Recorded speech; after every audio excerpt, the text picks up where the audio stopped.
एक गांव में एक परिवार रहा करता था जिसमें एक पति पत्नी राज और साक्षी और उनकी 8 साल की छोटी बेटी नीना रहा करती थी। राज और साक्षी दोनों रजाई बनाने का काम करा करते थे और उसे पैसे कमाकर अपना घर चलाते थे। राज और साक्षी की बनाई हुई रजाई पूरे गांव में प्रसिद्ध थी और सब लोग उनकी कलाकारी की बहुत प्रशंसा करते थे। एक गांव में एक ऋषि बाबा अपनी भिक्षा मांगने आए थे। बेटा, मैं एक ऋषि मुनि हूँ, कृपया मुझे कुछ खाने को दे दो। ऋषि मुनि की बात सुनकर राज और साक्षी दोनों उनके लिए खाना लेकर बाहर आ जाते हैं। हे ऋषि मुनि, हम आपके लिए खाना लेके आए हैं, कृपया हमारी सेवा स्वीकार कीजिए। हे ऋषि मुनि, आप रात को कहाँ रुकेंगे? बेटा, मैं यहाँ तपस्या करने आया हूँ, इसीलिए किसी शांत जगह को ढूंढ रहा हूँ। राज ने देखा इतनी ठंड में ऋषि मुनि के पास ओढ़ने के लिए न तो कोई चादर थी और न ही कंबल। हे ऋषि मुनि, इतनी ठंड में आप कैसे रहेंगे? हम आपको एक रजाई भेंट देना चाहते हैं, इससे आपको ठंड नहीं लगेगी। ऋषि मुनि राज और साक्षी की भेंट से बहुत खुश हो जाते हैं और उन दोनों को एक वरदान देते हैं।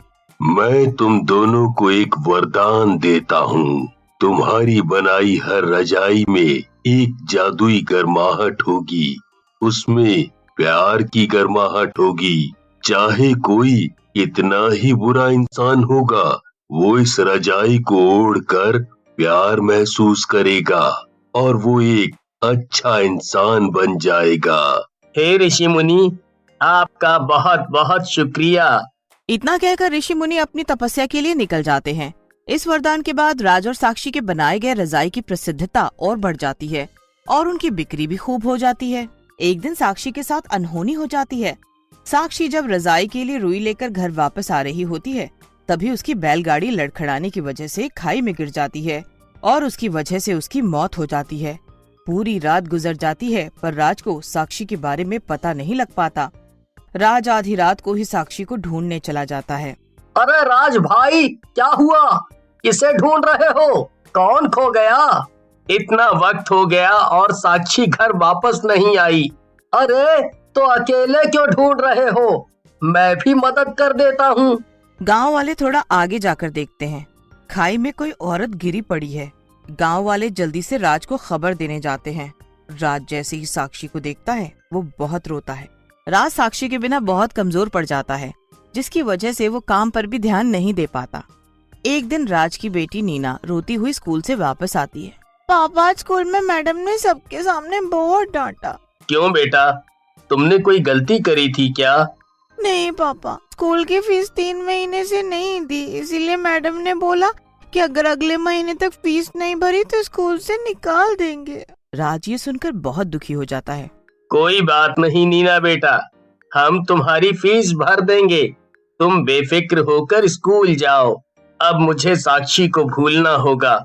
मेरे ऊपर मेरी बेटी की जिम्मेदारी है और मुझे उसका भविष्य बनाना है।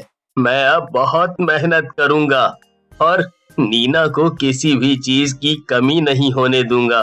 राज जी जान से 1 महीने तक काम करता है और नीना की फीस भर देता है। वो धीरे धीरे साक्षी को भुला देता है और जिंदगी में आगे बढ़ जाता है। जब नीना थोड़ी बड़ी हो जाती है तो वो भी अपने पापा के साथ रजाइयां बनाने में मदद करने लगती है। एक दिन राज के पास एक परी गरीब औरत के रूप में उससे मिलने आती है। राज, वो जादुई रजाई बनाने वाले तुम ही हो ना? जी मैडम, वो मैं ही हूँ। तुम बताइए, आपकी क्या सेवा कर सकते हैं? मेरे घर में बच्चे ठंड की वजह से बीमार रहते हैं और मैं चाहती हूँ कि तुम उन सबके लिए रजाइयाँ बनाओ जिससे उन्हें ठंड न लगे। राज उसकी बात सुनकर बहुत भावुक हो जाता है और रजाइयाँ बनाने के लिए राजी हो जाता है। 2 दिन बाद फिर परी राज से मिलने आती है। राज, क्या मेरे बच्चों के लिए रजाइयाँ तैयार है? अरे हाँ, अब उनको ठंड नहीं लगेगी, आप रजाइयाँ ले जाइए। परी राज के काम से बहुत खुश होती है और अपने असली रूप में आ जाती है। अरे पापा, ये तो परी है, कितनी सुंदर है ये। राज, मैं तुम्हारे और तुम्हारी बेटी के काम से बहुत खुश हूँ, इसीलिए मैं तुम्हें एक बहुत ही अच्छा अवसर देना चाहती हूँ। मैं तुम दोनों की शुद्ध आत्माओं को शरीर से निकालकर अपने जहां में लेके जाना चाहती हूँ, जहाँ तुम हमारी दुनिया के लिए रजाइयाँ बनाया करोगे। वहाँ तुमको किसी भी प्रकार का कोई दुख नहीं होगा। राज ये सब सुनकर बहुत उत्साहित हो जाता है और परी की बात पर सहमति दे देता है। परी राज और नीना के सामने कोई जादुई मंत्र बोलती है और वो दोनों अपने शरीर को छोड़कर एक नई दुनिया में चले जाते हैं। उस दुनिया में आकर राज और नीना को बहुत हल्का महसूस होता है। वो दुनिया बहुत ही भयानक होती है। वहाँ हर जगह से डरावनी आवाजें आ रही होती हैं। वो दुनिया बहुत ही रहस्यमयी होती है। पापा, मुझे बहुत डर लग रहा है। मुझे तो वो परी भी यहाँ दिखाई नहीं दे रही है। उस परी ने हमें झांसा दिया है। वो हमें भूतिया दुनिया में ले आई है और हमें भूत बना दिया है। पापा, हम यहाँ कहाँ रहेंगे और हम तो यहाँ किसी को भी नहीं जानते। तभी उनके सामने एक चुड़ैल प्रकट हो जाती है। कैसी लगी हमारी दुनिया? पापा, चुड़ैल, यहाँ चुड़ैल है। तुम कौन हो? हम यहाँ क्या कर रहे हैं? तुम दोनों ने मुझे नहीं पहचाना। मैं वही परी हूँ जिसने तुम्हें नई दुनिया में आने का वादा किया था। यही है वो नई दुनिया। अब तो तुम यहाँ आ गए हो। अब तुम मेरी मर्जी के बिना यहाँ से बाहर नहीं जा सकते और न ही तुम्हें तुम्हारा शरीर मिल सकता है। तुम्हारा मुझसे और मेरी बेटी से क्या काम है? तुम्हारे हाथ में जादू है और वो जादू बहुत कीमती है। मैं उसे अपने लिए इस्तेमाल करना चाहती हूँ। इतना कहने के बाद चुड़ैल राज और नीना को भूत बनाकर अपने पास बंदी बना लेती है और उनसे एक बहुत बड़ी रजाई बनाने को कहती है। पापा, मुझे अब बहुत डर लग रहा है। मैं यहाँ और नहीं रुक सकती। तुम चिंता मत करो बेटी, मैं कोई ना कोई उपाय निकालता हूँ। राज और नीना के साथ वहाँ एक और कैदी भूत था जो चुड़ैल के लिए खाना बनाया करता था। उसका नाम लक्ष्य होता है। क्या चुड़ैल ने तुम्हें भी बंदी बनाया है? हाँ। क्या तुम भी यहाँ कैदी हो? हाँ, मैं अपनी दुनिया का एक बहुत ही अच्छा बावर्ची था और चुड़ैल की नजर मुझ पर पड़ गई। तभी मैं यहाँ उसके लिए खाना बनाता हूँ। मुझे दुख हुआ ये देखकर कि उसने आपकी छोटी बेटी को भी बंदी बना लिया है। हमें कैसे भी करके इस चुड़ैल के चुंगल से निकलना होगा। मुझे एक रास्ता पता है। हमारे शरीर चुड़ैल के कमरे में बंद हैं। एक बार बस वो हाथ में आ जाएं।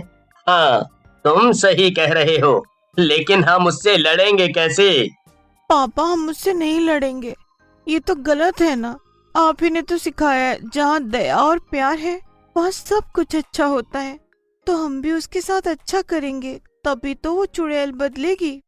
तब से राज चुड़ैल के लिए जादुई रजाई बनाना शुरू कर देता है। कुछ दिनों बाद वो जादुई रजाई पूरी बन जाती है और वो उस चुड़ैल को भेंट में देने के लिए जाते हैं। अरे वाह, बन गई मेरी रजाई। चुड़ैल जैसे ही उस जादुई रजाई को ओढ़ती है तो उसकी नरमी से रोने लगती है। इस रजाई ने मुझे मेरे बच्चों की याद दिला दी। मैं जब जिंदा थी तो बहुत गरीब थी और मेरे 2 बच्चे भी थे।